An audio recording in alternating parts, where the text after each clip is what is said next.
Good morning and good evening. How are you everybody?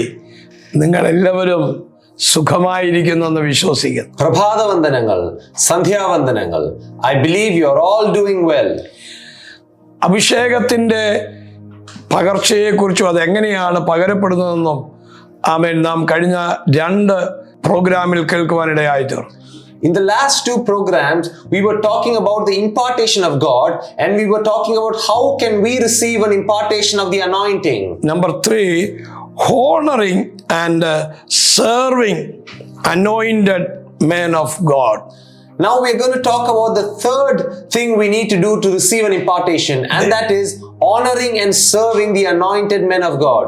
നിങ്ങൾ ദൈവദാസന്മാരുമായിട്ട് ചേർന്നിരിക്കുകയും ശുശ്രൂഷിക്കുകയും serve ചെയ്യുകയും മറ്റുള്ളവരെ honour ചെയ്യുമ്പോൾ ആ ഓണർഷിപ്പിലൂടെ നമുക്ക് അഭിഷേകം പകരപ്പെടുവാൻ തക്കവണ്ണം ഇടയായിത്തീരും. When you sit and spend time with anointed men of God, when you serve them and honor them, through that serving, we can receive an impartation of the anointing. നമ്മുടെ spiritual അതോറിറ്റിയെയും ലീഡർഷിപ്പിനെയും നാം honour ചെയ്യുമ്പോൾ, respect ചെയ്യുമ്പോൾ, അങ്ങനെയുള്ള കാര്യങ്ങൾ ബൈബിളിൽ ഒരുപാടിടത്ത് പറഞ്ഞിരിക്കുന്നു.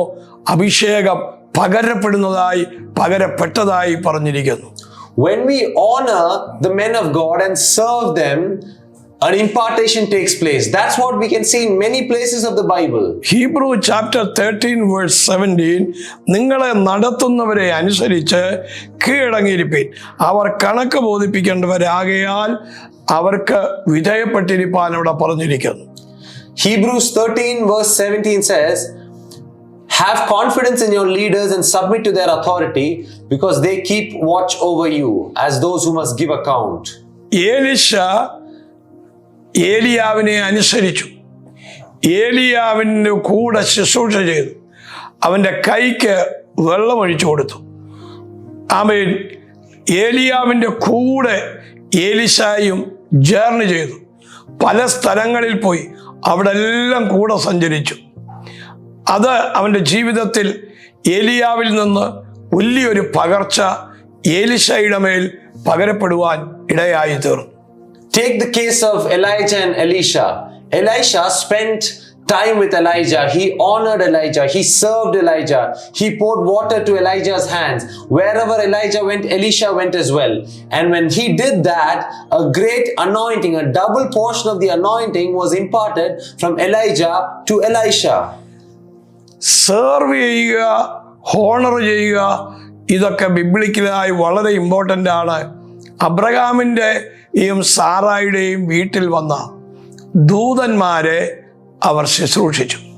ആ ശുശ്രൂഷ കഴിഞ്ഞപ്പോൾ ആ ദൂതന്മാർ പറയുകയാണ്, വരുന്ന വർഷം ഇതേ സമയം ദൈവം നിങ്ങൾക്ക് വേണ്ടി ഒരു ഒരാൺ തലമുറയെ തരാൻ പോകുന്നു. ഈ സമയത്തേക്ക് ഞാൻ വരും, അപ്പോൾ സാറയ്ക്ക് ഒരു മകനുണ്ടാകുമെന്ന് റോമൻസ് ചാപ്റ്റർ 9 വേഴ്സ് 9 പറഞ്ഞിരിക്കുന്നു. Serving and honoring are very important biblical principles. Even Abraham, when he started to serve and honor the angels who came to his house, what did the angels say? They said, the next year when I come here, you will have a child. That's what it says in Romans 9:9 as well.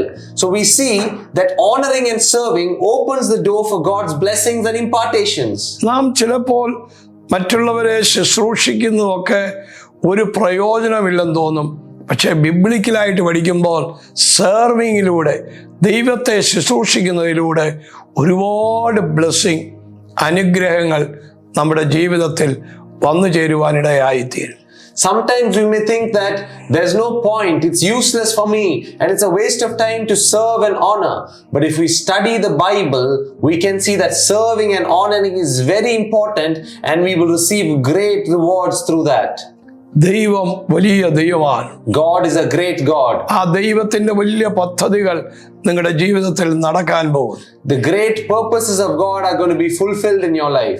സെർവിങ്ങിലൂടെ, ഓണർഷിപ്പിലൂടെ ഒരു വലിയ anointing നമ്മുടെ മേൽ പകരപ്പെടുന്നു. Through serving and through honoring, a great anointing will be released and imparted into our lives. അതുകൊണ്ട് ഏലിശ വലിയ ശക്തിയോടും അധികാരത്തോടും കൂടെ minister ചെയ്തു. That is why Elisha was able to minister with great authority and power. അത് ദൈവദാസന്മാരെ honour ചെയ്യുന്നത് അത് ദേശത്തിന്റെ കൾച്ചറല്ല, ദൈവരാജ്യത്തിന്റെ പ്രിൻസിപ്പിളാണ്. Honoring and serving the anointed men of God is not about the culture of a land or a nation, it is a divine principle. ദൈവത്തിന്റെ principles follow ചെയ്യുമ്പോൾ നമുക്ക് divine ബ്ലെസ്സിങ്സും പവറും ലഭ്യമാകുന്നു. When we follow the divine principles of God, we will receive power and we will receive blessings. ദൈവദാസന്മാരെ serve ചെയ്യണമെങ്കിൽ അതിനൊരു humility വേണം, obedience വേണം, ദാസന്റെ ഹൃദയം വേണം. എങ്കിൽ മാത്രമേ നമുക്ക് ശുശ്രൂഷ ചെയ്യുവാൻ, സെർവ് ചെയ്യുവാൻ കഴിയുകയുള്ളൂ. In order to be able to serve anointed men and women of God, for that we need humility, we need obedience, and we need a servant's heart. Otherwise, we will not be able to serve anybody. നമ്മുടെ മേൽ ദൈവമാക്കി വെച്ച ദൈവദാസന്മാർക്ക് കീഴ്പ്പെടുകയും സ്വമേധയാ കീഴ്പ്പെടുകയും അവരെ അനുസരിക്കുകയും അവരെ ബഹുമാനിക്കുകയും ചെയ്യണം. We must honor, obey, and submit to the anointed men and women of God, the leaders that God has placed upon our lives. Matthew chapter 23 verse 11-12 പറയുന്നു, ഏറ്റവും വലിയവൻ ദാസനാകും, തന്നെത്താൻ താഴ്ത്തുന്നവൻ ഉയർത്തപ്പെടും. Matthew 23:11 says, the greatest among you will be your servant. For those who exalt themselves will be humbled, and those who humble themselves will be exalted. ഓണർഷിപ്പിലൂടെ അഭിഷേകം പകരപ്പെടും. Through honoring, the anointing is imparted. ഞാൻ നിങ്ങൾക്ക് വേണ്ടി പ്രാർത്ഥിക്കാം. I will pray for you. ഞങ്ങളുടെ കർത്താവേ, ഇപ്പോൾ ഈ YouTube channel കണ്ടുകൊണ്ടിരിക്കുന്ന അങ്ങയുടെ കുഞ്ഞുങ്ങളെ ബ്ലസ് ചെയ്യണമേ. Lord, I pray that you would bless all the children who are watching this YouTube channel right now. അങ്ങയുടെ കരം ഈ ജനത്തെ തൊടണമേ.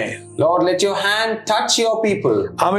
ഒരു ഹ്യൂമിലിറ്റിയിലും ഹംബിൾനെസ്സിലും ഫെയ്ത്ത്ഫുൾ ആയിട്ടും ജീവിപ്പാൻ സഹായിക്കണമേ. Lord, help them to live in humility and gentleness and faithfulness. ദൈവത്തിന്റെ കരം വയ്ക്കേണ്ടതിന് വേണ്ടി പ്രാർത്ഥിക്കുന്നു. Lord, I pray for your hand to bless them. ഈ ജനത്തെ അനുഗ്രഹിക്കുന്നു. Lord, bless your people. ഈ ജനത്തെ ബ്ലസ് ചെയ്യുന്നു. Lord, bless your people. അങ്ങ് വലിയ അത്ഭുതങ്ങളെ ചെയ്യണമേ. Lord, do great miracles. അങ്ങയുടെ മഹത്വം ഇറങ്ങണമേ. Lord, let your glory come down. അത്ഭുതം ചെയ്യണമേ. Lord, do miracles. യേശുവിൻ നാമത്തിൽ തന്നെ. In the name of Jesus. Amen. Amen. God bless you. I love you. നിങ്ങളുടെ ജീവിതത്തിൽ അഭിഷേകം പകരപ്പെടുവാൻ സെർവ് ചെയ്യുക, മറ്റുള്ളവരെ ഹോണർ ചെയ്യുക, അതൊരു വലിയ അനുഗ്രഹമായിരിക്കും. God bless you. I encourage you to give importance to serving others and honoring others, and it will be a great blessing in your life. God bless you. Amen.